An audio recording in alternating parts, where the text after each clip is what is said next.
90 రోజుల కోర్సు పూర్తి చేస్తే చాలు 100% ప్లేస్మెంట్ సపోర్ట్ తో సాఫ్ట్వేర్ జాబ్ మీ సొంతం. వెంటనే కోడ్ జ్ఞాన్ డెస్టినేషన్ ని సంప్రదించండి. మీరేంటి పక్కన కిరణ్ రాయల్ రాయల్ రాయల్ అని ఒక ట్యాగ్ లైన్ ఎప్పుడు పెట్టుకుంటుంది? మీ ఇంటర్వ్యూ ద్వారా మొత్తం రాయల్స్ తెలుసుకోవాలి. ప్రతిపక్ష పార్టీ నుండి ఇదే నా చివరి ప్రెస్ మీట్. 96 గంటల తర్వాత అధికార పక్షం నుంచి మా ప్రెస్ మీట్ ఉండబోతోంది. మేము ఎవరిని అడిగినా ఈసారి ఓటు ఎవరికి వేస్తారంటే ఈ మహానుభావుడు గుద్దునైనా ఇంకెవరికైనా వేస్తాం. పవన్ కళ్యాణ్ గారు ఎప్పుడైతే రాజమండ్రి సెంట్రల్ జైలుకి పోయాడో చంద్రబాబును కలవడానికి ఆ రోజు వైసీపీలో ఉన్నంత వరకు టీడీపీని జనసేనని తిట్టిన శ్రీనివాసులు గారు ఎన్నికల ముందు చిత్తూరులో టికెట్ లేదనేసి జనసేనలోకి వస్తే అప్పటి వరకు కూడా అధికార పక్షంపై నోరు బరేసుకుని కేసులు పెట్టించుకొని ఇబ్బంది పడ్డ కిరణ్ రాయల్ను కాదని ఆర్ఎన్ శ్రీనివాసుని తెర మీదకి తెచ్చారు. ఇంకా భవిష్యత్తులో ఏం చూస్తారంటారు? మీకు షాకింగ్ చెప్పిన ఆయన జనసేన పార్టీ తీసుకెళ్ళింది నేనే. మరి తీసుకెళ్ళి మీరు ఇప్పుడు ఎందుకు పాము ముంగిసలా కొట్లాడుకుంటున్నారు? మీకున్న నోటితులతో జిల్లాలో ఉన్న జన సైనికులతో కూడా పెద్దగా సంబంధాలు ఏమంటారు? నోటితులే కదా, వాస్తవాలు మాట్లాడుతుంది. కిరణ్ రాయల్ అసలు రాయలే కాదు, మహారాష్ట్ర నుంచి తిరుపతికి వలస వచ్చిన సేట్లు. కిరణ్ రాయల్ గ్రూప్ థియేటర్ల దగ్గర పాన్ బీడాలు అమ్ముకునేవాడు. ఈ రోజు అడ్డదారులు ఎదిగిపోయాడు, ఏదో 4 మాటలు మాట్లాడుతున్నాడు. పాన్ బీడా పాలిటిక్స్ చేయకూడదు రూల్ ఏమైనా ఉందా? మోడీ గారు ఏం చేస్తున్నారు ఈరోజు? అంటే ఎప్పటికైనా కిరణ్ రాయల్ గారు ఎప్పటికైనా అసెంబ్లీ తొక్కేయడమే, మొహమాటం లేదు. మీకు పసుపులేటి హరిప్రసాద్ గారికి ఎందుకు గ్యాప్ ఏంటి అసలుకి? ఇద్దరం తిరుపతి మీద కనీసం రాజకీయంగా మాత్రమే భూమన కరుణాకర్ రెడ్డి గారితో మీకు శత్రుత్వం అంతే. శత్రుత్వం ఉంది, వ్యక్తిగతం కూడా ఏమి లేవు సార్. తిరుమల తిరుపతి దేవస్థానంలో టికెట్లు అమ్ముకుంటుంటే మీరు అరెస్ట్ అయ్యారు. దాని నుంచి బయటపడడానికి భూమన కరుణాకర్ రెడ్డి పంచం చేరి ఆయన సాయం చేసి బయటపడ్డారంటారు. జిల్లాలో ఎవరిని వదిలేదట్ల లేరే. నగర్లో రోజా గారిని వదిలిపెట్టరు, పెద్ద రామచంద్ర అనేది కూడా ఎవరిని వదిలేదట్ల లేరు. మా కళ్యాణ్ గారి జోలికి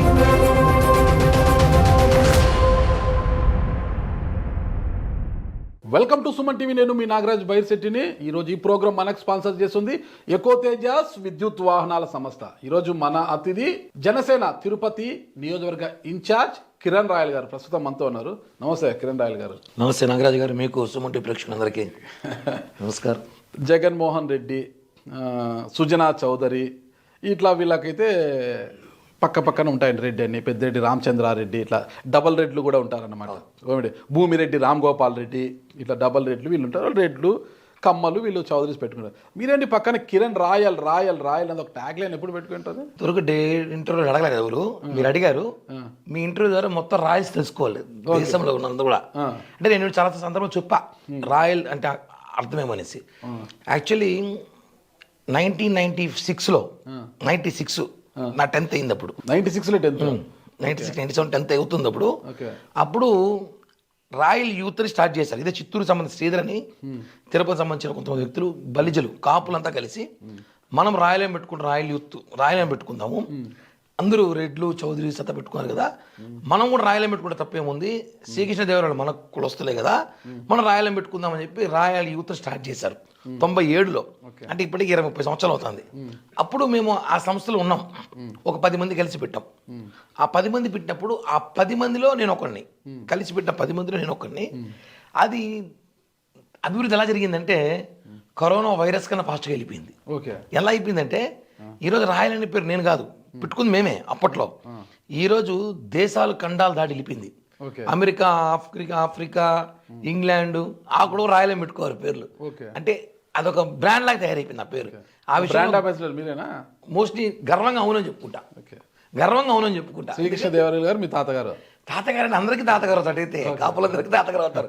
అందరూ ఓన్ చేసుకుంటారు. 2-3 సామాజిక వర్గాలు ఆయన ఎవరైనా చేసుకోవచ్చు. కానీ మా సామాజిక వర్గం అంటే బేసిక్గా ఏ సామాజిక వర్గం అనేది చరిత్రలో వాళ్ళ అమ్మగారి దృష్టి చరిత్ర అయితే మాత్రం బలిజ కులస్తులకు సంబంధించిన కాబట్టి ఆ రోజు రాయలేం పెట్టుకుని ఈ రోజు కాపులంతా కూడా, బలిజలందరూ కూడా ఆల్మోస్ట్ రాయలసీమలో ఉన్న ప్రతి ఒక్కరు కూడా రాయలను పేరు బ్రాండ్ మార్చుకునేసి ఈ రోజు ఆధార్ కార్డులో కూడా పుట్టిన పిల్లోడు వెంటనే ఫస్ట్ వాడు పేరు పెట్టే ముందు రాయలేం ముందు వెనక పెడుతున్నారు. చాలా హ్యాపీగా ఉంది. అప్పుడు స్టార్ట్ చేసాం, 25 సంవత్సరాల తర్వాత అది ఈరోజు చాలా గర్వంగా చెప్పుకోవచ్చు సార్ ఆ విషయంలో. కాబట్టి మీ ఇంటర్వ్యూలో చెప్తున్నా, ఎందుకంటే చాలా మందికి డౌట్ రాయల్ ఎందుకు వస్తుంది, ఎందుకు పిలుస్తారు అనేసి. సుమన్ టీవీ అనేది ఇప్పుడు ప్రపంచవ్యాప్తంగా చూస్తారు కాబట్టి అందరూ తెలుసుకోవాల్సిన అవసరం ఉంది. ఖచ్చితంగా రాయలం పుట్టింది తిరుపతిలోనే, రాయల్ యూత్ పుట్టింది తిరుపతి చిత్తూరులో పుట్టింది. స్థాపించిన వ్యక్తులు 10 మంది, ఈ రోజు 10 కోట్ల మంది పెట్టుకున్నారు ఆ పేరు. 10 కోట్ల మంది లెక్కేశారా మీరు? ఉంటుంది కదా సార్, లెక్కేం సార్, లెక్కేసుకుని అలా లెక్కేసి అవసరం లేదు సార్. ఇప్పుడు 10 కోట్ల మంది పెట్టుకున్నారు ఎలా చెప్తున్నారు? ఉంటుంది, దేశాలతో పెట్టుకున్నారు. మా ఆంధ్రప్రదేశ్ రాష్ట్రంలో ఈ రోజు నాకు తెలిసి మా తిరుపతి, మా చిత్తూరు జిల్లాలో ఒక 2 లక్షల మంది పెట్టుకున్నారు. తిరుపతి మీద ఏమన్నా రాయల్ గా రాయించిపోయారా? అలా కాదు, రాయించిన అవసరం లేదు. తిరుపతి అంటే మాది అంటాం. మాకు వ్యక్తులు ఆ ఊర్లో పుట్టి పెరిగినప్పుడు ఆడన్న సంభాషణ, ఆడన్న వ్యక్తి ప్రేమలతో మాది అనడం. కాబట్టి మాది, మా తిరుపతి, మా చిత్తూరు జిల్లాలో మేమంతా కూడా రాయలని చాలా మంది 2-3 లక్షల మంది ఉంటారు. అలా దేశం అంతా లెక్కేసుకోవచ్చు, రాష్ట్రం అంతా లెక్కేసుకోవచ్చు. కర్ణాటక, తిరుపతిలో 2-3 లక్షల మంది రాయాల్సినారా? తిరుపతిలో జిల్లా, తిరుపతి జిల్లా, చిత్తూరు జిల్లా, తిరుపతి జిల్లా, ఇప్పుడు చిత్తూరు జిల్లా, ఉమ్మడి చిత్తూరు జిల్లా కలిపితే రాయల్స్ అని పేరు పెట్టుకుని ఒక 2 లక్షల మంది ఉంటారు. మనం దాని సపరేట్ సర్వే కూడా చేయాలి మళ్ళీ అవసరం ఉంటుంది. మీరు, నేను కాదు, నన్ను ఎందుకు కలుపుతారు? మీరు సర్వే డౌట్ వచ్చింది కాబట్టి మీకు. మీరు సర్వే చేయండి, ఆ సర్వే రిపోర్ట్ నాకు ఖచ్చితంగా సార్. ఎంతమంది రాయాల్సి ఉన్నారు మాట్లాడతాం, ఖచ్చితంగా తీస్తాం. ఖచ్చితంగా సార్. ఏమన్నా మీరు ఎంఏ ఆస్ట్రాలజీ ఏమైనా చేశారా సార్? ఎంఏ ఆస్ట్రాలజీ ఏదన్నా? ఇదే సంత అదృష్టం అలా మాకు. ఓకే లేదు, ఆస్ట్రాలజర్ కనిపిస్తున్నాను నాకు, జ్యోతిష శాస్త్ర పండితులు కనిపిస్తున్నారు. అసలు అవి నమ్మను, ఎందుకంటే మీరు అన్నారనమాట ప్రతిపక్ష హోదాలో, ప్రతిపక్ష పార్టీ నుండి ఇదే నా చివరి ప్రెస్ మీట్ సార్. 96 గంటల తర్వాత అధికార పక్షం నుంచి మా ప్రెస్ మీట్ ఉండబోతోంది అని బల్ల గుద్ది మరీ చెప్పారనమాట. అంత గట్టిగా చెప్పారు కదా, ఎలా అది అంత పక్కాగా ఎలా చెప్పారు అనేది అందుకు నేను అనుకున్నా, ఆస్ట్రాలజీ తెలుసా ఆయనకు అనుకున్నా. ఏం కదా, ఈ రాష్ట్ర ప్రజలు ఆస్ట్రాలజీ నేర్చుకున్నారు. జగన్మోహన్ రెడ్డి చదివేశారు అందరూ. ఓకే, జగన్మోహన్ రెడ్డి అనే వ్యక్తి ఇంక రాష్ట్రంలో ఉండకూడదు, అతన్ని పంపించేద్దామని చెప్పి ఈ 5 సంవత్సరాలు మేము ప్రతి తొక్కని గడపలేదు. ప్రతిపక్షంగా ఉన్నప్పుడు మేము ఎవరిని అడిగినా ఈసారి ఓటు ఎవరికి వేస్తారంటే ఈ మహానుభావుడు గుద్దునైనా ఇంకెవరికైనా వేస్తాం అని ఆలోచన. అంటే జనసేనకి వేస్తాం, చంద్రబాబు వేస్తాం చెప్పలేదు చాలా మంది స్టేజ్లో.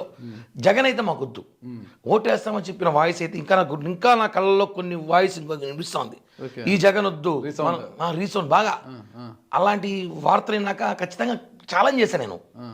జగన్ అనే వ్యక్తి ఈసారి రాడు, 96 గంటలు మేము అధికారులు వస్తున్నాం. ఎందుకంటే ప్రజలు జగన్ అని వస్తుందా, వేరే వస్తుందా చెవులో రీసౌండ్? జగన్ వద్దు, జగన్ వద్దని. ఎలా చెప్పానంటే నీకు ఎగ్జాంపుల్ ఒక విషయం ఉంది సార్. పొద్దున 6 గంటలకు నిద్రలేసాం ఎలక్షన్ రోజు. ఓటేను బయట వచ్చాడు, అందరూ ముచ్చుటారు. మీరు కూడా ఖచ్చితంగా 6కి లేస్తారు. ఆ రోజు 6కి లేసాం, మామూలుగా ఆ రోజుకి 6కి లేసాం, ఎలక్షన్ చేయాలి కదా అనేసి. లేచి బయటకు వస్తే మా ఇంటి పక్కన స్కూల్ ఉంది. ఒక 1/2 కిలోమీటర్ జనం బ్రష్ పెట్టుకొని ఓట్లు వేయడానికి ఫస్ట్ టైం చూసా లైఫ్లో, నా 40 years కెరియర్లో. అంటే నాకు ఓటు 20 ఏళ్ళు వచ్చుంటుంది, 20 ఏళ్ళు చుట్టుంది. 20 ఏళ్ళలో ఒక 5-6 ఎలక్షన్లు చూసుకుంటా. 6 గంటలకి జనం బూతులు బయట బ్రష్ పెట్టుకుని పడుకోవాలంటే మార్పు పోలింగ్ స్టార్ట్ కాకముందు జనం వచ్చారంటే ఈ మన మహానుభావుడు జగన్మోహన్ రెడ్డి పరిపాలన మీద జనం ఎంత విసిగిపోయారో అని తెలుసుకుని ఆ రోజు కౌంటింగ్ తర్వాత కదా మీకు ఫలితాలు వచ్చిన తర్వాత కదా తెలిసింది. జనం బ్రష్ చేసుకున్న వాళ్ళంతా ఆయనకు వ్యతిరేకంగా ఓటేసాక వచ్చారని మీరు ఎలా అనుకున్నారు? జగన్మోహన్ రెడ్డి గారి పరిపాలన నచ్చి ఓటేసాక వచ్చారేమో అనుకోండొచ్చు కదా. వేసిన ప్రతి ఒక్కరితో సగం మంది నేను మాట్లాడాను కదా. ఓకే, ఎవరికి వేశారు? మీరు బ్రష్ చేశారు అప్పుడు? నేను బ్రష్ చేసుకుని రెడీ మంచి వైట్ బట్టలు వేసుకుని బయటకు వచ్చాను సార్. ఓకే, కాబట్టి ఆ రోజు తెలుసు. నేను ఛాలెంజ్ కూడా చేశా. జగన్మోహన్ రెడ్డి గారు 9వ తేదీ ప్రమాణ స్వీకారం ప్రకటిస్తే వైజాగ్లో చేస్తానంటే నా సొంత డబ్బులతో పోస్టర్లు వేస్తా అని చెప్పా. జగన్ స్వాగత పోస్టర్లు. అంత ధీమాతో ఉన్నాం. ఎందుకంటే జగన్ రాడు. పవన్ కళ్యాణ్ గారు ఎప్పుడైతే రాజమండ్రి సెంట్రల్ జైలు పోయాడో చంద్రబాబును కలవడానికి, ఆ రోజు అవుట్ జగన్. అంతే, అయిపోయింది కొలాప్స్. మీ స్వగ్రామం ఏదండి అసలు? సార్ నేను పుట్టి పెరిగింది తిరుపతి. ఓకే, ఫాదర్ తాత వచ్చి military army. Father 45 years back తిరుపతికి వచ్చారు. ఇక్కడే తిరుపతిలో తిరుమలలో హోటల్ పెట్టారు 40 years బ్యాక్.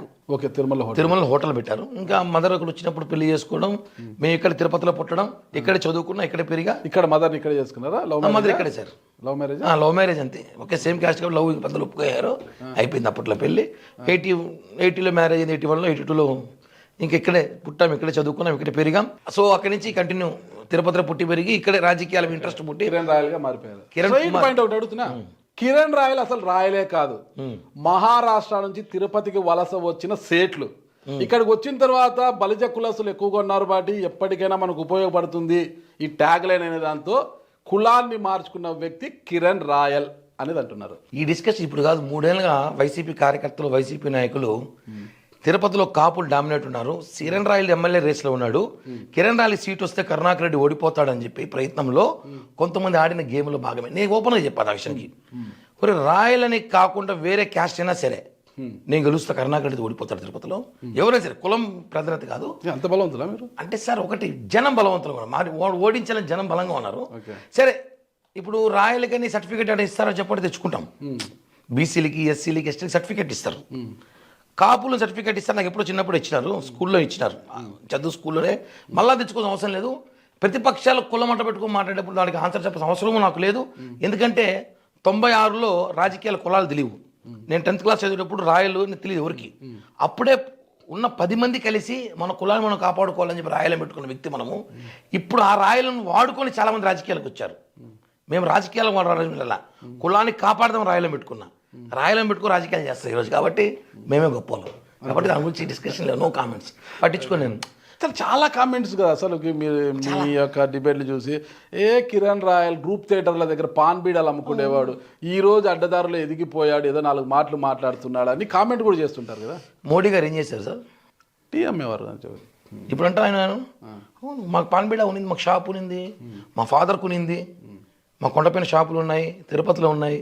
ఏం పాన్ బీడా అమ్మే పాలిటిక్స్ చేయకూడదు రూల్ ఏమైనా ఉందా? లేదు కదా. మోడీ గారు ఏం చేస్తున్నారు? ఈరోజు దేశాన్ని పరిపాలిస్తున్నాడు ఆయన. నా 3 సార్లు. అంటే ఎప్పటికైనా కిరణ్ రాయల్ గారు ఎప్పటికైనా అసెంబ్లీ తొక్కేయడమే, మొహమాటం లేదు, గుద్దుకెళ్ళిపోతాం ఖచ్చితంగా. అంతేనా? అసెంబ్లీని తొక్కి అంత శక్తి సామర్థ్యం అంటే ఇట్ మీన్ వనరులు అవన్నీ సమకూర్చుకున్నారు. మా నాయకుడు పవన్ కళ్యాణ్ గారు చూసుకుంటారు. మొన్న ఎందుకు చూసుకోలేదు 2024లో? మొన్న పరిస్థితి వేరు సార్, మొన్న పరిస్థితులు వేరు.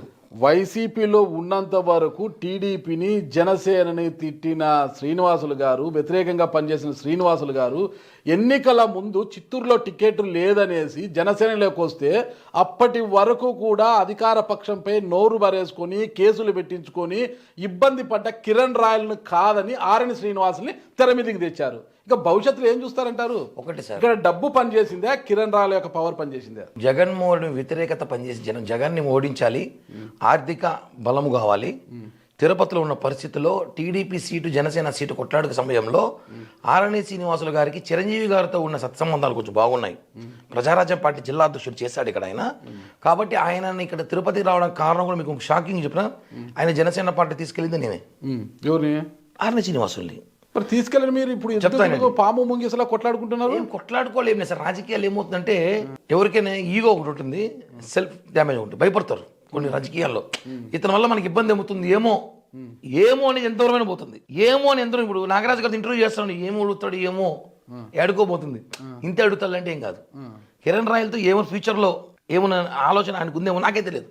ఎందుకంటే ఆయన నా ఇంటికి వచ్చి పవన్ కళ్యాణ్ గారిని కలవాలి, జనసేన పార్టీలో చేరాలన్నప్పుడు నేను హైదరాబాద్ తీసుకెళ్ళి, నేను లోపల కూడా పోకుండా బయట కారులో కూర్చొని ఆర్ఎన్ శ్రీనివాస్ గారు పంపించి ఆయన కండు వేసుకొని బయట వచ్చాక మీడియాకి నేనే ఇచ్చా. వైసీపీ ఆయన పంపించారు లోపలికి చెప్తానండి. అపాయింట్మెంట్ పెట్టాము ఆల్రెడీ అక్కడ. అపాయింట్మెంట్ పెట్టి మీరు లేకోకుండా ఆయనకు ఒకటే అంటే అప్పటికే చెప్పాం, ఆర్ఎన్ శ్రీనివాసులు ఒక వ్యక్తి ఎమ్మెల్యేగా ఉండి జనసేన పార్టీలో ఒక వైసీపీ నుంచి మొట్టమొదటి ఎమ్మెల్యే వస్తున్నాడు కదా, ఆ గర్వకారణం మనకు ఉండిపోతుంది అనేసి ఆయన. మీరు వెళ్ళాలి కదా లోపలికి. ఆల్రెడీ 4గురికి అపాయింట్మెంట్ కలవలేదా? 4గురికి అపాయింట్మెంట్ ఇచ్చారు, వాళ్ళు 4గురు ఇచ్చారు. నేను పోవడం ముఖ్యం కాదు, ఆయన పార్టీలో చేరడం ముఖ్యం నాకు. మీరు చెప్పితేనే పార్టీలోకి తీసుకున్న విషయంలో కిరణ్ రాయల్ ప్రాముఖ్యత ఉంటుంది. మరి కిరణ్ రాయల్కి ఎంట్రీ లేకపోతే ఎట్లా? అలా అర్థం కాదు సార్. ఎంట్రీ వేరు, సబ్జెక్ట్ వేరు. అక్కడ ఏమి ఆయన జాయిన్ అవ్వాలి, మేము ఎక్కడో ఉన్నాము, మీరు వెళ్ళిపోండి, మీరు జాయిన్ అయిపోండి అని చెప్పా. నేను కార్లో వచ్చేసరికి లోపల చెప్పిండొచ్చు కదా, హైదరాబాద్కి ఎందుకు పోయారు? లేదు, అక్కడ యాక్చువల్లీ అక్కడే కూర్చో మాట్లాడాం. ఎందుకంటే ఆర్ఎన్ శ్రీనివాసులు గారు హైదరాబాద్ ఇక్కడి నుంచి నేను ఆయన కలిసే వెళ్ళాము. వాళ్ళ కొడుకులంతా కూర్చొని మాట్లాడి తిరుపతి సీట్ డిస్కషన్ జరగలేదు. గుర్తుపెట్టుకునే విషయం, మెయిన్ పాయింట్ అందరికీ తెలియని విషయం అంటే ఆయన పార్టీలో చేరుతున్నా అన్నారు. పవన్ కళ్యాణ్ గారు కూడా బేషరతుగా ఆర్ఎన్ శ్రీనివాసులు అనే వ్యక్తి బేషరతుగా పార్టీలో చేరుతున్నారని పవన్ కళ్యాణ్ గారు కూడా చెప్పారు. ఆయన బేషరతుగా చేరుతున్నారు. నాతో కూడా చెప్పి నాకు సీట్ ఏమొద్దు, నేను పార్టీలో చేరాలి, జనసేనలో సేవ చేయాలి, జగన్మోహన్ రెడ్డి చాలా ఇబ్బంది పెట్టాడు అని ఒక ఆలోచనతో చేరాడు. అదృష్టం బాగుంది, తిరుపతి రాజకీయాలు బాగలేని పరిస్థితులు తెలియదు కానీ ఆయన సీట్ రావడం, ఆయన భారీ మెజార్టీతో 65,000 మెజార్టీతో గెలవడం అందరూ పనిచేసాం. మొదట్లో వ్యతిరేకించిన వాస్తవమే. మళ్ళీ పవన్ కళ్యాణ్ గారు అందరిని పిలిచి మాట్లాడారు. మనం జగన్మోహన్ రెడ్డి, మనం ఎవరు స్వార్థం ఇప్పుడు వద్దు, నా స్వార్థం నేను చూసుకోవట్లేదు, జగన్ అనే వ్యక్తి రాష్ట్రంలో లేకుండా చేయాలన్నప్పుడు కొన్ని ప్రయత్నాలు చేయాలి. అందులో భాగమే తిరుపతి మనం గెలవాలంటే పవన్ కళ్యాణ్ గారికి హామీ ఇచ్చాం. బీఫామ్ మా చేతికి ఇచ్చారు, పిలిపించి బీఫామ్ పిఠాపురంలో పిలిపించి మా చేతికి ఇచ్చారు. ఆర్ఎన్ శ్రీనివాసుని గెలిపించుకోరావాలన్నారు. ఆయన చెప్పిన మెజార్టీ డబల్ ఇంట్లో గెలిపించుకోపోయినాం మేము. ఎంత చెప్పారు ఆయన మెజార్టీ? ఆయన 34,000తో గెలిపించుకున్నాడు అన్నారు. 65,000తో గెలిపించుకోపోయినాం ఆయన. ఇదంతా మీ కృషా లేకపోతే వైసీపీ మీద వచ్చిన వ్యతిరేకత అంటారా? పవన్ కళ్యాణ్ గారు చంద్రబాబు మీద జనంకున్న నమ్మకం, జగన్ మీద ఉన్న వ్యతిరేకత, ఇవన్నీ పనిచేసింది. ఒక వ్యక్తి గురించి బలం చేస్తున్నప్పుడు పవనాలు అటువైపు వీస్తాయి. మళ్ళా వాళ్ళ మీద అభిమానం, ఇది వ్యతిరేకత కాదు, రెండు కాదు, ఒకటే ఉంటుంది అనమాట. ఏదో ఒకటి జగన్ మీద వ్యతిరేకత 90%. ఓకే, ఇది మాత్రం వస్తుంది. ఈ రాష్ట్రంలో అతని పరిపాలన 151 ఎమ్మెల్యేలు ఇస్తే అతను చేసిన పరిపాలన వల్ల ప్రజలు ఇంక ఉద్రాబాబు అని చెప్పి ఆల్టర్నేట్ ఉన్న పార్టీలు మావే. భూమన కరుణాకర్ రెడ్డి మీద ఎక్కువ వ్యతిరేకత ఉండిందా, వైఎస్ఆర్ కాంగ్రెస్ పార్టీ మీద ఎక్కువ వ్యతిరేకత ఉందా తిరుపతిలో? వైఎస్ఆర్ కాంగ్రెస్ పార్టీ మీద 60% ఉంటే 40% భూమన కుటుంబం మీద ఉంది. వాళ్ళు ఈ టీడీఆర్ బాండ్ విషయంలో తిరుపతిలో రోడ్లని ఇవన్నీ ఒకటి డెవలప్మెంట్ చూపించడం వేరు, తాత్కాలికం వేరు. ప్రజల్ని ఇబ్బంది పెట్టి చేయడం వేరు. ఇష్టం లేదు చేయకూడదు. ఇప్పుడు నేను మా ఇల్లుకు 2 అడుగులు కొట్టుకుంటూ అడిగి కొట్టుకోవడం వేరు, దౌర్జంగా రాత్రి కొట్టడం వేరు. అవన్నీ చాలా జరిగాయి తిరుపతిలో. ఆధిపత్య పోరు మొత్తం భూమన కుటుంబం తండ్రి కొడుకుల మధ్యలోనే తిరుపతి ఉండిపోయింది పూర్తిగా. అధికారులు కానివ్వండి, కింద స్థాయి నాయకులు కానీ, పోలీస్ వ్యవస్థ కానివ్వండి, ప్రతి ఒక్కటి వాళ్ళు మేమే, మా తర్వాత ఎవరు లేరు. మామూలుగా ఎవరో ఒకరు ఉంటారు రాజకీయాలు. ఎమ్మెల్యే తర్వాత ఎమ్మెల్యే తనయుడో తమ్ముడో అధికారో ఐఏఎస్ అధికారులు అక్కడ ఉంటారు. ఫీల్డ్ ట్రైన్ సైక్లింగ్ అక్కడ ఇద్దరే, నానా కొడుకే, ఇంకెవరు ఉండకూడదు. అక్కడ ఎవరు లేరు. మేయరు ఎందుకు మేయరు? కుర్చీ కూర్చుంది. డిప్యూటీ మేయర్లు ఇద్దరు కుర్చీ కూర్చున్నారు. పవర్స్ లేనప్పుడు ఏముంది. కాబట్టి ప్రజలు అవన్నీ గమనించారు. కాబట్టి జగన్మోహన్ రెడ్డి ఎంత వ్యతిరేకత ఉందో వీళ్ళకి అంతే ఉంది తిరుపతిలో. కాబట్టి ఓటమి పాలయ్యారు ఖచ్చితంగా. అయితే కిరణ్ రాయల్ గారు ముందు నుంచి కూడా నియోజకవర్గించారు, టికెట్ కోసం భారీ స్థాయిలోనే ఒక పోరాటమే చేశారు. పవన్ కళ్యాణ్ గారికి తెలియదు ఇది, కిరణ్ ఇంత కష్టపడ్డాడు టికెట్? అందుకే చెప్తున్నాను కదా సార్. మీరు ఇటు మీరు అన్నారు నాకు టికెట్ ఇచ్చినా కూడా భూమన కరుణాకర్ రెడ్డి మీద నేను గెలుస్తా అంటే అన్నారు అనమాట. అంటే మీరు ఆర్థికంగా చూస్తే ఆర్ఎన్ శ్రీనివాసులతో పోల్చుకుంటే ఒక పావుల భాగం కూడా ఉండరో నాకు తెలియదు. మరి మీరు చిన్న చూపు చెప్తున్నా ఆర్థిక వనరుల్లో ఇక్కడ కిరణ్ రాయల్ ఖచ్చితంగా గెలుస్తాడు అనుకున్నప్పుడు గెలుపు కావాలి. ఇక్కడ నోటు బలంతో గెలుస్తాడా, నోటి బలంతో గెలుస్తాడా అనేది కాదు మనకి ఇక్కడ కావాల్సింది. గెలుపు కావాలి. ఒక ఎమ్మెల్యే పెరిగితే వాళ్ళ కూటమి అధికారంలోకి వస్తుంది కదా. కరెక్ట్. మరి ఇది అనుకున్నప్పుడు మరి మీరు గెలవరనుకోని ఆరణకి ఇచ్చారా, లేకపోతే గెలవలేడు, డబ్బు లేదు, ఆరణ అయితేనే గెలుస్తాడు అనుకొని ఇచ్చారా? దానికి ఒక లాజిక్ ఉంది సార్.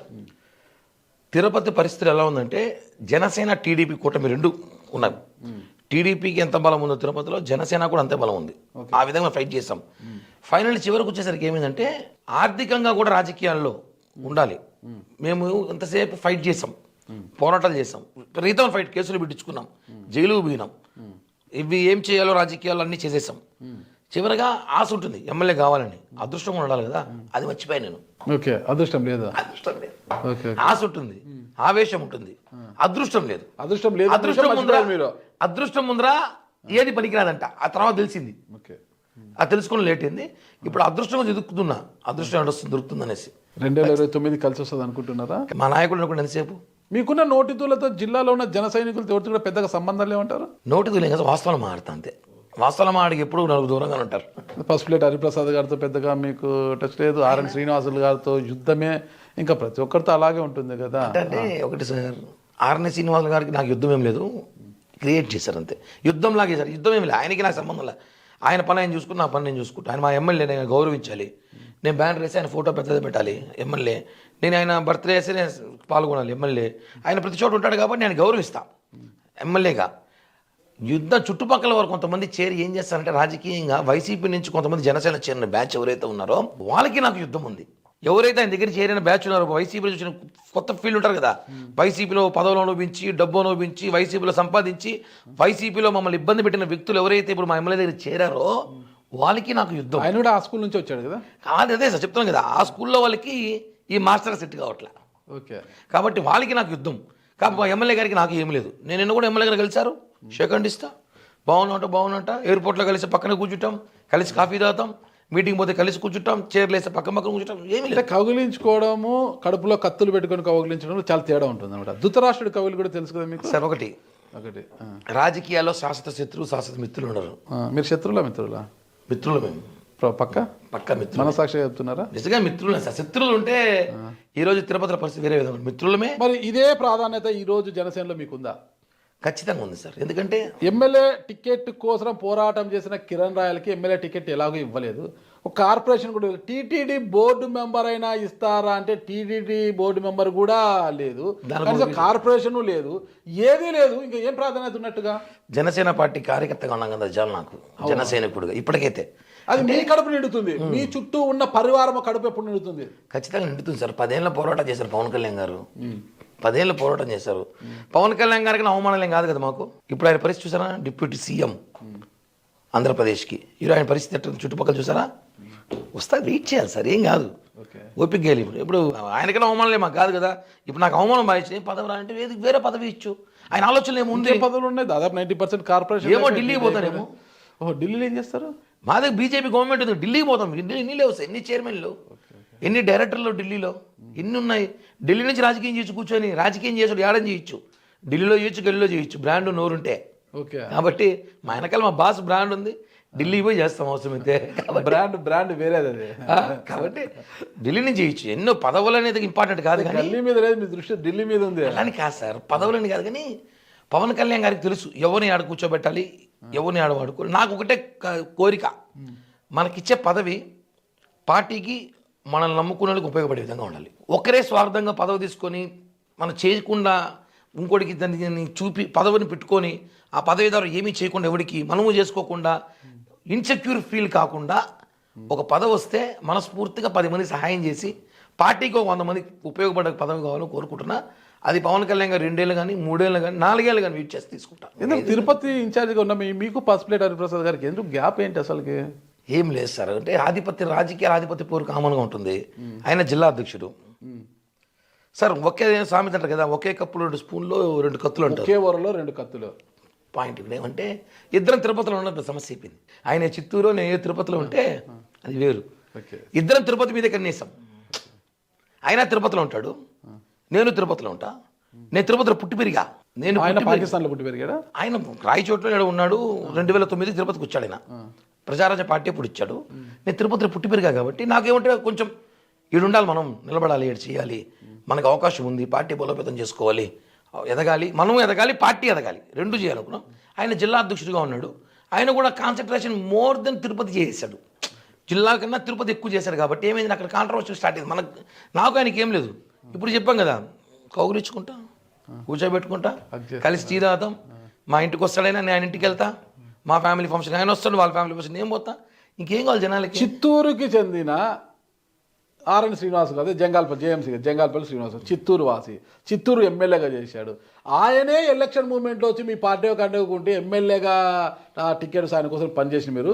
ఎప్పుడో రాయచోట్లో ఉన్న హరిప్రసాద్ గారు తిరుపతికి వచ్చి స్థిరపడ్డారు, అక్కడ వ్యాపారాలు చేస్తున్నారు. ఒక డాక్టర్ ఆయనతో ఎందుకు మీకు ఈయనతో సఖ్యతగా ఉన్నారు? పక్కనే కూర్చుంటాం, కౌగిలించుకుంటాం, హగ్ చేసుకుంటాం, ముద్దు పెట్టుకుంటాం అని కూడా చెప్పలేదు. ఏమే ఇన్ని చెప్పిన హరిప్రసాద్ గారి పట్ల ఎందుకు ఆధారం లేదు? ఏం లేదు, మా ఇద్దరికి మనం చెప్తాం కదా, ఆయన సీటు తెచ్చుకుంటే ఆయనకి చేసుంటా. ఓకే, సీట్ ఎవరు తెచ్చుకున్నా చేస్తా అని చెప్పాను నేను. సీట్ ఎవరు తెచ్చుకుంటే వాళ్ళు అదృష్టవంతులు. ఈసారి కిరణ్ రాయ్లో హరిప్రసాద్, నాగరాజు గారు ఇంకోరే కాదు, తిరుపతి ఏమో సార్ రాజకీయాలు. రేపు మీకు సీట్ ఇచ్చిన ఆశ్చర్యం లేదు. వద్దులేండి, నాకు అంత ఓపిక లేదు, అంత శక్తి లేదు. ఏమో సార్, ఈ మధ్య జర్నలిస్ట్ గా ఉంటే చాలా. ఈ మధ్య జర్నలిస్ట్ అసెంబ్లీ చాలా మంది వచ్చారు ఈ మధ్య. నాకు ఇంట్రెస్ట్ లేదండి. మంచి జర్నలిస్ట్ గా నేను ఇంకొక 5 ఏళ్ళకి వెళ్ళాలనుకుంటున్నాను. ఒక 5 ఏళ్ళకి పోయిన 5 ఏళ్ళ తర్వాత రాజకీయాలకు వస్తారు. అయితే ఇంట్రెస్ట్ లేదు. చిన్న నా భార్య ఎట్లా ఆయుర్వేదిక్ మెడికల్ ఆఫీసర్, ఇంటికాడ ఒక చిన్న మెడికల్ స్టోర్ పెట్టుకోవాలనుకున్నారు. ఒక ఆయుర్వేద మెడికల్ షాప్ పెట్టుకొని. అంటే రాజకీయ నాయకులు తయారు చేస్తారు మీరు, రాజకీయ నాయకులు తయారు చేసేది ఇంటర్వ్యూ చేసేవాడిని. ఒక చిన్న మెడికల్ స్టోర్ పెట్టుకొని శేష జీవితాన్ని అలా గడిపేయాలనుకుంటున్నా. తిరిగింది చాలు, చేసింది చాలు, ఇంకా హ్యాపీగా ఏదో. కాబట్టి తిరుపతిలో ఎవరు సీటు తెచ్చుకున్నా వాళ్ళు మేము పనిచేసే వాళ్ళమే. హరిప్రసాద్ గారికి నాకు ఏం లేదు. చెప్ప కదా, సెకండ్ క్యాడర్ లీడర్లు ఉంటారు, వాళ్ళు అక్కడికి వెళ్ళి కిరణ్ ఇలా అన్నాడని, కిరణ్ నీ ఫోటో వేయలేదను, కిరణ్ దగ్గర పట్టను. ఇవి రాజకీయాలు ఏమవుతుంటే సార్, ఇన్సెక్యూర్ ఫీల్ చాలా ఇబ్బంది పడుతుంది అందరికీ. ఆ ఇన్సెక్యూర్ ఫీల్ లేకపోతే ఈరోజు భారతదేశ రాజకీయాలు ఉండవు. కాబట్టి ఇన్సెక్యూర్ ఫీలింగ్ వల్లే నాకు ఆయన గ్యాప్ అని. కానీ మా ఇద్దరికి ఏమీ లేదు, అంత హ్యాపీగానే ఉన్నారు. మా కలిసి మాట్లాడతాం, కలిసి తిరుగుతాం, పార్టీ జెండా అయితే ఒకే బైక్లు తిరుగుతాం, ఒకే జెండా తిరుగుతుందాం, ఏమీ లేవు సార్. కేవలం వెనకాల కల్పిత పాత్రలు చేరి సినిమాలు ముందేస్తారు కదా, కల్పిత పాత్రలతో తీసిన సినిమాని. అమ్మ రాజకీయాలు కూడా చెప్పాలి, కల్పిత పాత్రలు చాలా మంది ఉంటారు అనేసి. అలాంటి వ్యక్తులు కల్పిత పాత్రలు కొంతమంది ఉంటారు కాబట్టి జనాలు తెలుస్తారు. కరుణాకర్ రెడ్డి గారికి మీకు బాగా ఉండేదా రిలేషన్? యాక్చువల్లీ చిన్నప్పుడు కరుణాకర్ రెడ్డి గారు మా నాన్న ఫ్రెండ్స్, మా నాన్న కరుణాకర్ రెడ్డి ఫ్రెండ్స్. మీరు అభినయ్ గారు ఫ్రెండ్స్? అభినయ్ జూనియర్ నాకన్నా. ఓకే. మేము జిమ్కి వెళ్ళేటప్పుడు అభినయ్ మా జిమ్కి వచ్చేవాడు, చాలా చిన్న పిల్లోడు. మీరు జిమ్ పెట్టారా? జిమ్కి వెళ్ళేవాను అప్పట్లో, ఇప్పుడు ఇలా ఉన్నాం జిమ్ అనుకోండి. వచ్చేవాడంటే మీ జిమ్ ఏమన్నా? అంటే మా జిమ్ అంటే చెప్పినా కదా నేను, తిరుపతిలో ఏమైనా మా అనుకుంటా నేను. Okay okay. మాది మాతోనే కొలుస్తాం. ఓకే. ఆ మా జిమ్కి వచ్చినప్పుడు అభినయ్ చిన్న పిల్లోడు వచ్చేవాడు, అలా పరిచయం నాకు. అతను నాన్న ఎమ్మెల్యే అయ్యాడు, డిప్యూటీ మేయర్ అయ్యాడు, జగన్మోహన్ రెడ్డి సీఎం అయ్యాడు, బంధు సీఎం అయ్యాడు కాబట్టి పవర్లో కూర్చొని పవర్ చూపించాడు. అంతేగాని వ్యక్తిగతంగా నేను వాళ్ళని చాలాసార్లు విమర్శించా, మాట్లాడినప్పుడు మాట్లాడినా. ఇంకోటి ఏమంటే వాళ్ళు ఎక్కడ పవన్ కళ్యాణ్, నాకు ఒకటే అండి ఒక వీక్నెస్ ఉంది. పవన్ కళ్యాణ్ కానీ భారతదేశంలో ఎవరు తిట్టా, నాట్ ఓన్లీ తిరుపతి చిత్తూరు జిల్లా, భారతదేశంలోనే పవన్ కళ్యాణ్ ఎవరు కామెంట్ చేసినా ఫస్ట్ రోడ్డుపై కూర్చే వ్యక్తి నేను ఒక్కడే. నేను ఒప్పుకోను ఆ మాట. పవన్ కళ్యాణ్ గారు కూడా చెప్పా, సారెడ్డి గారు ఎందుకు రా నోటితో ఎందుకు అందరూ తిరుగుతూ ఉన్నాడు. ఏమో సార్ నాకు మిమ్మల్ని తిట్టిన వెంటనే వాళ్ళు తిట్టకపోతాను, నిద్ర రాస్తానన్న, నాకు నిద్ర రాదేమో సార్ అన్న. కాబట్టి రాజాసింగ్ ఉన్నాడు, ఒకసారి అన్నాడు, రాజాసింగ్ తీసుకొని రోడ్లో కాల్చేసిన బీజేపీలు. హైదరాబాద్ ఉంటాడు రాజాసింగ్. కాల్చారా? మనిషిని కాల్చారా? మనిషి లేడు, హైదరాబాద్ లో ఉన్నాడు. రాజాసింగ్ తీసుకెళ్లి కాల్చేసి, రాజాసింగ్ దిష్టిబొమ్మని చెప్పిన, రాజాసింగ్ దిష్టిబొమ్మని కాల్చా, రికార్డులో దిష్టిబొమ్మని కాల్చా. ఎందుకంటే అతను పవన్ కళ్యాణ్ గారిని ఏదో మాట్లాడాడు అనేసి. ఇప్పుడు 2017లో ఇలా ఎవరైనా సరే పవన్ కళ్యాణ్ గారిని ఒక మాట మాట్లాడితే మాత్రం ఖచ్చితంగా ఆ టైంలో ఉడికిపోతుంది. కాబట్టి అలా ఒక రియాక్ట్ అయిపోతా. అది నేను 2-3 సార్లు ఈ మధ్య తగ్గి, అంటే ఈ మధ్య కళ్యాణ్ గారు వార్నింగ్ ఇచ్చి రాజకీయ నాయకులకి ఆ లక్షణం ఉండకూడదు, మారాలి అని చెప్పినాక కొంచెం మార్చుకుంటున్నాను. రాజకీయంగా మాత్రమే భూమన కరుణాకర్ రెడ్డి గారితో మీకు శత్రుత్వం అంతే? శత్రుత్వం ఉంది, వ్యక్తిగతంగా కూడా ఏమి లేవు సార్. వ్యక్తిగతంగా కూడా ఆయనకి నాకు వ్యాపారాలు లేవు, ఆయనకి నాకు లావాదేవీలు లేవు, ఆయనకి నాకు రోడ్ కాంట్రాక్టులు లేవు, ఆయనకి నాకు టీడీఆర్ బండ్ స్కాములు లేవు, ఏమీ లేవు. రాజకీయంగా ఆయన పని అయితే మా పని ఒకటి అంటారు. తిరుమల తిరుపతి దేవస్థానంలో టికెట్లు అమ్ముకుంటుంటే మీరు అరెస్ట్ అయ్యారు, దాని నుంచి బయటపడడానికి భూమన కరుణాకర్ రెడ్డి పంచం చేరి ఆయన సాయం చేస్తే బయటపడ్డారంటారు. రకరకాలు చెప్తారు సార్ రాజకీయాలు ఉన్నప్పుడు. టికెట్లు అమ్ముకోవాలంటే ఇప్పుడు ఒకటి తిరుమలలో మనం ఏముండే తిరుపతిలో ఒక వ్యక్తి నాకు పరిచయం అయ్యాడు, ఒక 4 టికెట్లు కావాలి కిరణ్ దర్శనాన్ని పెట్టి అంటాడు. నేను ఎవరినో ఒక ఆలో వేలో పట్టుకొని పెట్టిస్తాను, వాడు దాన్ని ఏం చేస్తాను నాకు తెలియదు, వాడు ఏం చేస్తాను నాకు తెలియదు. అది అమ్ముకున్నారనుకుంటే రాంగ్ కదా. అటైతే తిరుపతిలో ఈరోజు ఎమ్మెల్యేలు అందరూ కూడా టికెట్లు అమ్మినట్టు లెక్క అవుతుంది. ఆ విషయంలో మీరు కరుణాకర్ రెడ్డి దగ్గరికి వెళ్ళారా లేదా? వెళ్ళలేదు, జరగలేదు, అది ప్రచారం. అవన్నీ జరగలేదు, వెళ్ళలేదు. ఇప్పుడు రివ్యూలో మనం సోషల్ మీడియాలో చూస్తుంటాం కదా. నేను రాత్రి చూసాను, మంచు మనోజు పవన్ కళ్యాణ్ ఇంటికి వచ్చారు, ఇందాక చూస్తే వచ్చినారా కాదు కదా, జనసేన పార్టీలో చేరబోతున్నారు ప్రచారం అంతే. అర్ధరాత్రి ప్రభాస్ గోడ దూకి మనోజ్ ఇంటికి వచ్చాడని పెట్టినాడు టీవీలో. గోడ దూకి వస్తాడు మనోజ్, ఎందుకు వస్తాడు? రాదు సార్. జనాలు రకరకాలు చెప్పుకుంటారు. కరుణాకర్ అటువంటి సిచ్యువేషన్ నాకు రాలేదు, అటువంటి సిచ్యువేషన్లో కరుణాకర్ ఇంటికి పోలేదు. కేవలం నా స్పీడ్ తిరుపతిలో కరుణాకర్ రెడ్డిగా వైసీపీలో అధికారంలో ఉండి వాళ్ళు అందరూ నొక్కేశారు. నన్ను కొంచెం తొక్కలాగా పోయారు, ఎందుకంటే నాకు వ్యాపారాలు లేవు. బలంగా ఉన్నారులే మీరు? బలంగానే ఉన్నారు సార్, వ్యాపారాలు లేవు. జిమ్కి పోతారు కదా, ఎందుకు ఫ్యామిలీ ప్యాక్ ఎందుకు ఉంది మీకు? ఇంతకు ముందు సార్, ఇప్పుడు అదే చెప్పేది కదా, ఇంతకు ముందు. ఇప్పుడు నుంటే ఇంక నేను అప్పుడు 6 ప్యాక్, ఇప్పుడు ఫ్యామిలీ ప్యాక్. ఇప్పుడు నుంటే ఇంక సినిమాలు తీసేవాళ్ళు మనం కూడా, 2 సినిమాలు మంచిగా. అంటే వ్యాపారాలు చేసేవాళ్ళు భయపడాలి, కరుణాకర్ రెడ్డికో ఇంకొకరికో. ఉద్యోగాలు చేసేవాళ్ళు భయపడాలి, హోటల్ వ్యాపారం కాంట్రాక్ట్ చేసేవాళ్ళు భయపడాలి. ఏమీ లేదు, ఎందుకు భయపడతారు సార్? ఏమీ లేకుండా టికెట్ ఎలా ఆశించారు మీరు? పవన్ కళ్యాణ్ గారు చెప్పారు, హవాయి చెప్పులు వేసుకుని అసెంబ్లీకి పంపిస్తాను. అవునా? ఖచ్చితంగా పోతా ఒకరోజు అయితే చెప్పగా. మోడీ గారు చెప్పులు వేసుకొచ్చారా? Paragon Hawaii చెప్పులా? ఇప్పుడు కొంచెం మార్చా, అధికారం వచ్చింది కదా, హవాయి వేసుకుంటే బాగుంటుందని చెప్పి. మరి ఆయన అనేది హవాయి చెప్పులు వేసుకున్న వాళ్ళని అసెంబ్లీకి పంపిస్తానని. మీరు హవాయి చెప్పులు కాదు కదా, లెదర్ చెప్పులు కదా. ఎలక్షన్ ముందు కూడా హవాయి చెప్పులు వేసుకున్నా, ఎలక్షన్ రిజల్ట్ గమనించలేదు. ఆ రోజు మీరు హవాయి చెప్పులు వేసుకున్న విషయాన్ని ఆయన గమనించలేదు కాబట్టి మీకు టికెట్ రాలేదు. లెదర్ చెప్పులు వేసుకున్నారు మీరు. ఆయన అనేది హవాయి చెప్పులు వేసుకున్నాను అసెంబ్లీకి అని, మీరు లెదర్ చెప్పులు వేసుకున్నారు కాబట్టి. ఏముంది హవాయి చెప్పులు వేసుకుని రేపు పోతా గవర్నమెంట్. చెప్పులే ఇంపార్టెంట్ కాదు ఇక్కడ. మీరే అన్నారు కదా హవాయి చెప్పులు వేసుకుని అసెంబ్లీకి పంపిస్తారు. చెప్పులే ఇంపార్టెంట్ వేసుకుని తిరిగితే ఎట్లా? ఖచ్చితంగా నేను అసెంబ్లీకి వెళ్ళేటప్పుడు మాత్రం హవాయి చెప్పులు వేసుకుని వెళ్తా. అంతేనా? ఇది మాత్రం గుర్తుపెట్టి. నేను మా అదృష్టం కొద్దీ రేపు ఎమ్మెల్యే అయితే మాత్రం హవాయి చెప్పులు వేసుకొని పోతా. నుంచి అలవాటు చేసుకోండి, చేసుకుంటే దానికి ఏముంది సార్, పెద్ద సమస్య ఏముంది. హవాయి చెప్పుల్లో చాలా రకాల బ్రాండ్లు వచ్చినాయి, రకరకాల బ్రాండ్లు. మీ నోటికి ఎంతో మంది బలైనారు. ఒక ఆడకూతురు మహిళా మంత్రి రోజా గారు కూడా బలైపోయారు కదా. అవునా? ఎంత ఎంత అసలు అండి రోజా గారు అంటే ఒక హీరోయిన్ అండి. ఆమె సినిమా హీరోయిన్, ఒక ఆర్టిస్ట్. చాలా సినిమాలు ఉన్నాయి కదా, చిరంజీవి గారితో ఉన్నారు. మీ నాయకుడు మీ పవన్ కళ్యాణ్ గారు ఉన్నారు. మీ నాయకుడు వాళ్ళ అన్న చిరంజీవి గారితో కూడా ఎన్నో సినిమాలు తీశారు. ఏం సినిమాలు అంటే మేము ఏం చెప్తామంటే, అంటే మీరు చిరంజీవి సినిమాలు చూడలేదని మాకు అర్థమవుతుంది. మీరు సినిమాలను గట్టిగా అంటే ఏం సినిమాలు ఆలోచించి ఇన్ని సినిమాలు తీసింది సార్. ఆయన మంత్రి ఒప్పుకుంటా, మా జిల్లా మంత్రి. ఇంచుమించు మీ వయసు మీకన్నా ఒక 2-3 ఏళ్ళు పెద్దగా ఉంటారు. నాకన్నా చిన్నది అనుకోండి. ఇప్పుడు ఆయన జనసేన పిల్లనాయాలు పిల్లగాళ్ళు అనింది మమ్మల్ని. ఇప్పుడు మేము పిల్లకాయలు అయితే ఇప్పుడు నన్నే పిల్లగాడు అనిందంటే అవే కదేమా, నన్నే పిల్లగాడు అనిందంటే కాబట్టి అవ్వ అని ఆమె అక్క అనుకోవచ్చు కదా. లేదు సార్, బాగోదాం. అక్క అయితే పిల్లకాయలు అంటారు కదా, అవ్వాని ఎందుకు అనుకోవాలి, అక్క అనుకోవచ్చు కదా. అక్క అంటే వరుసలు మారిపోతే అవ్వ అన్నాను. అక్కతో వరుసలు ఎలా మారుతాయండి? అంటే అక్క అంటే జనం చూసే అక్క ఏంది, రోజా నీకు అక్క ఏంది అంటారు. ఆంటీ అన్న మరి ఇంకా నన్ను ఇంకా ఆంటీ అంటే బాగోదు అనేసి ఏదో నామకే వస్తే అవ్వ అన్న, అది బాగా సంచలనం అయిపోయింది రోజు అవ్వ అనేసి. మీరేమన్నా సంచలనమే? అట్ట కాదు సార్, అది టైం అంతే, ఏం చేయలేమంతే. అవ్వ అంటే నాకు ఏమి గొడవలు మళ్ళీ మొదటికి రాలేదు. మళ్ళీ నాకు ఆస్తుల్లో ఎంత వ్యాపారాల్లో ఏమీ లేవు. కేవలం పవన్ కళ్యాణ్ చెప్పాం కదా, ఎవరు విమర్శించినా ఒప్పుకోని. అలాంటిది మా జిల్లా మంత్రి, నువ్వు వాళ్ళతో సినిమాలు చేసావు, జబర్దస్త్ యాక్ట్ చేసావు. ఇప్పుడే సినిమాలు, ఏం సినిమాలు అంటే మళ్ళీ వాళ్ళందరూ మీరే చెప్పారు, మీరు చెప్పారు తెలిసింది నాకు కూడా. ఓ నేను చెప్పినా సినిమాలు చేశారన్న. ఇప్పుడు ఆయన మీరు మమ్మల్ని విమర్శించి పవన్ కళ్యాణ్ గారు నోటుకొచ్చి మాట్లాడితే ఎలా ఒప్పుకుంటాం? మేము ఒప్పుకోం కదా. కాబట్టి ఆమె నేను మాట్లాడుతూ వచ్చా. ఏమైందంటే లాస్ట్కి రోజా మాట్లాడిన వెంటనే కిరణ్ రాయ్ సెర్చ్ చేస్తున్నారు కింద, ఆ స్టేజ్కి వెళ్ళిపోయింది అన్ను. కాబట్టి రోజా గారి మాటకి చాలా కౌంటర్లు ఇచ్చా. ఆమె మాట్లాడిన మాటలు కూడా నేను ఆమె నా మీద కక్ష కట్టి, ఆమె ఒకటే కక్ష కట్టలేదు. ఇప్పుడు డిబేట్ ద్వారా ఒక నిజం బయట పెట్టాలి నేను. చెప్పండి. తిరుమల ధర్మారెడ్డి గారి ముందు 5 అయ్యారు కదా. ధర్మారెడ్డి మీ ఎమ్మెల్యేలు అనుకున్నారా, మీ తాపేదారులు అనుకున్నారా, ఏమనుకుంటున్నావు? జనసేన అనేసి. కాబట్టి ధర్మారెడ్డి ఏం చేశాడంటే, అతను ధైర్యం సరిపోలేను టచ్ చేయడానికి. అతను ధైర్యం సరిపోలే, ధర్మారెడ్డి అంటే టచ్ చేయని ధైర్యం సరిపోక. మీరేం తీవ్రవాదా? ఏందో ఆయన అనుకున్నట్టే జనసేన తీవ్ర ఉగ్రవాది నేను. Okay okay. జనసేనలో ఉగ్రవాదులు ఉంటారు సార్. పవన్ కళ్యాణ్ గారి కోసం ప్రాణం ఇచ్చేవాళ్ళు ఉంటారు, యుద్ధాలు చేసేవాళ్ళు ఉంటారు. ఆ లెక్కలో నేను అనుకోండి, తిరుమల విషయం మీద ధర్మారెడ్డితో నేను ఫైట్ చేస్తే, ఆ ధర్మారెడ్డి నన్ను ఏం చేయాలి తెలియక రోజాని రెచ్చగొట్టి, రోజాని ఒక ఆడదాన్ని రెచ్చగొట్టి, మీరు అన్నారు కదా ఆడది అమాయకురాలు ఆడ మనిషే కదా, ఆమెను రెచ్చగొట్టి తిరుపతి ఎమ్మెల్యే కరుణాకర్ రెడ్డి కొడుకు, తిరుమలలో ఒక సిఐ, చిత్తూరు ఇంతమంది పేర్లు చెప్పారు, సిఐ పేరు ఎందుకు చెప్పడం లేదు? జగన్మోహన్ రెడ్డి సిఐ. ఓకే, మళ్ళీ పేరు చెప్పడం అంతే కదా. అధికారి కదా, పోలీస్ ఆఫీసర్ కదా. పోలీసు అంటే భయం ఏదో కేసులో ఇంకేం పంపిస్తారు, లిస్ట్ రాసి పెట్టామంతా. అవునా? లిస్ట్ ప్రిపేర్ చేసాం. లోకేష్ గారు రెడ్ బుక్ లాగా మేము బ్లూ లిస్ట్ రెడీ చేసినాం. బ్లూ బుక్ ఇది, బ్లూ లిస్ట్ ఉంది, blue list. Okay. YCP list blue అంటే వాళ్ళకి వెళ్ళరా కదా. అలా వీళ్ళందరూ కలిసి రోజాకి చెప్పి, రోజాకు ధైర్యం సరిపోక వాళ్ళు ఎవరో కార్పొరేటర్, నగిరిలో కార్పొరేటర్తో కిరణ్ రాయల్ మీద కంప్లైంట్ ఇచ్చారు. ఏం కంప్లైంట్? మా రోజా మేడంని కిరణ్ రాయల్ విమర్శిస్తున్నాడు నగిరిలో కంప్లైంట్ ఇచ్చారు. ఇచ్చిన 20 రోజులు నా మీద నిఘా పెట్టారు. ఉగ్రవాదం కదా, నిఘా పెట్టారు. అంత ఈజీ కాల. 20 రోజుల తర్వాత నన్ను ఎయిర్పోర్ట్లో ముందు రోజు రాత్రి పట్టాలని చూసినారు. ఎయిర్పోర్ట్లో దొరకలా నేను, తిరుపతి ఎయిర్పోర్ట్లో. నాకు అప్పుడే ఇన్ఫర్మేషన్ వచ్చేసింది, ఏదో జరుగుతుంది కుట్ర నీ మీద అనేసి. ఉంటారు కదా మిత్రులు పోలీసులు కొంతమంది చెప్పారు. సరే కానీ చూద్దాంలే అనుకున్నాను.